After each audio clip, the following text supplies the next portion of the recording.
Kemudian hadis berikutnya disebutkan juga dalam Sahih Al-Bukhari. Apa kata Nabi SAW? Tetap dari Abu Hurairah.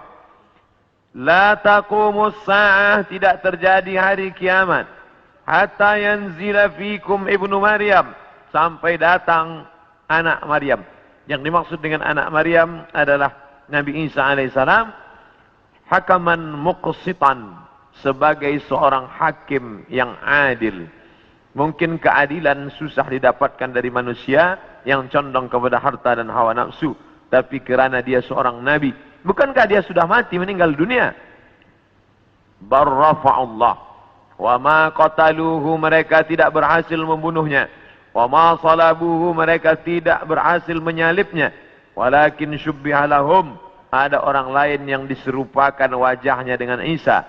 Dialah Yudas Iskariot, dialah Yahuza yang kemudian ditangkap oleh tentara daripada Yahudi yang benci akan Isa, dan mereka menyalibnya di tiang Golgota, dan mereka mengatakan inilah dia. Maka kata Allah, wa ma qataluhu yaqina, mereka tidak yakin seyakin-yakinnya tentang itu.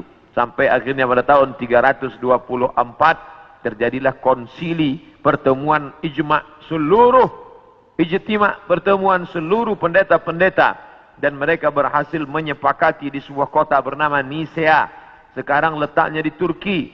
Yang dulu kota itu besar, dibina oleh seorang raja bernama Konstantinopel, yang kemudian kota itu dirubah oleh Muhammad Al-Fatih menjadi kota Islambul. Islambul, kota Islam, negeri Islam, yang berubah menjadi Istanbul. Maka di sana ada satu tempat bernama Nisea. Di Nisea inilah mereka bersepakat bahwa Isa adalah anak Tuhan. Bagian, padahal itu tidak ada disebutkan dalam Injil, tidak ada dalam wahyu Allah Subhanahu wa taala. Yuharrifunal kalima amma wadhihi, mereka merubah-rubah kalimat yang ada dalam kitab suci sesuai dengan kemauan kehendak hawa nafsu mereka. Maka mereka tidak berhasil membunuhnya. Barrafa'allah, Allah mengangkatnya, dan dia belum meninggal dunia.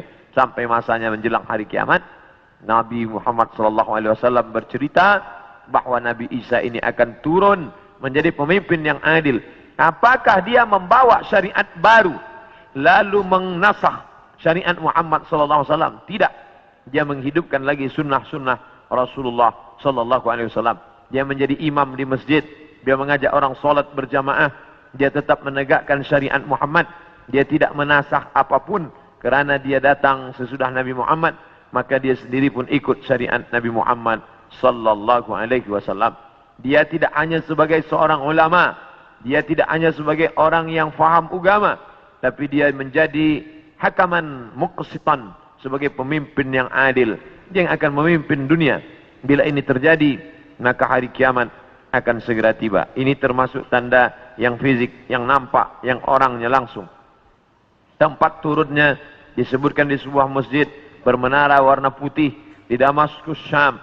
Maka di antara doa Nabi SAW, Allahumma barik lana fi Syamina, Allahumma barik lana fi Syamina. Ya Allah, berikanlah berkah di negeri Syam. Negeri Syam disebut negeri yang penuh dengan barakah. Subhanalladzi asra bi'amrihi lailan minal masjidil haram ilal masjidil aqsa alladzi barakna haulahu.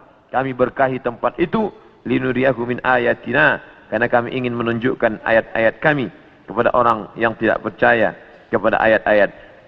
Bahwa Nabi Isa datang tidak membawa syariat baru, tapi dia membatalkan syariat yang sudah dirubah oleh para pendeta. Di antaranya mereka mengatakan bahwa Nabi Isa meninggal dunia tergantung di pelang salib. Maka dibantah. Fayaksirus salib, dia menghancurkan salib. Salib bahasa Arab, salib bahasa kita, palang salib. Maka Nabi Isa datang menghancurkan salib. Ini menunjukkan bahwa akidah salib itu batil, tidak dibenarkan. Karena andai dia benar, pasti Nabi Isa melanjutkannya. Yang menghancurkannya Nabi Isa sendiri. Yang mengatakan itu patung dia, maka itu dibantah oleh Al-Quran. Wa ma qataluhu, mereka tidak membunuhnya. Wa ma salabuhu, mereka tidak menyalibnya. Walakin syubbiha lahum, ada orang lain yang diserupakan dengannya. Bila ada orang berkata, kamu jangan kaji-kaji agama kami, jangan bahas-bahas agama kami, urus sajalah agama kamu. Lakum dinukum waliyadin. Kami tidak mungkin membahas agama kamu kalau Allah tidak menyebutkannya dalam Al-Quran. Allah menyebutkan tentang yang kamu katakan sebagai Tuhan itu dalam beberapa surah. Al-Fatihah, Al-Baqarah, Ali Imran. Ali keluarga, Imran. Imran punya anak bernama Maryam. Maryam punya anak laki-laki bernama Isa. Dan Imran punya istri bernama Hannah. Hannah punya saudari perempuan, melahirkan anak laki-laki bernama Yahya. Dan Yahya punya ayah bernama Zakaria. Maka inilah keluarga yang kecil. Ada Imran, ada Hannah, ada adik Hannah, adiknya melahirkan Yahya, nama suaminya Zakaria, dan Hannah melahirkan anak perempuan bersama Maryam, dan Maryam punya anak laki-laki bernama Isa alaihissalam. Ini keluarga orang baik-baik, ini keluarga orang yang saleh, dan mereka itu tidak pernah mengaku dirinya Tuhan. Mal Masih ibnu Maryam illa rasul. Al-Masih tak lain tak bukan hanyalah seorang rasul. Qad khalat min qablihi rusul, yang sebelumnya sudah ada rasul-rasul, Adam, Idris, Nuh, Salih, Ilyas, Ilyasa, Zakaria, Musa, Yahya, Zulkifli, Daud, Sulaiman, Ayyub, semuanya meninggal dunia. Maka Nabi Nabi Isa alaihissalam pun juga akan meninggal. Hanya saja dia meninggal tidak seperti Nabi yang lain. Hidupnya habis, berakhir. Nabi Isa akan datang sekali lagi dan dia akan menghancurkan salib-salib.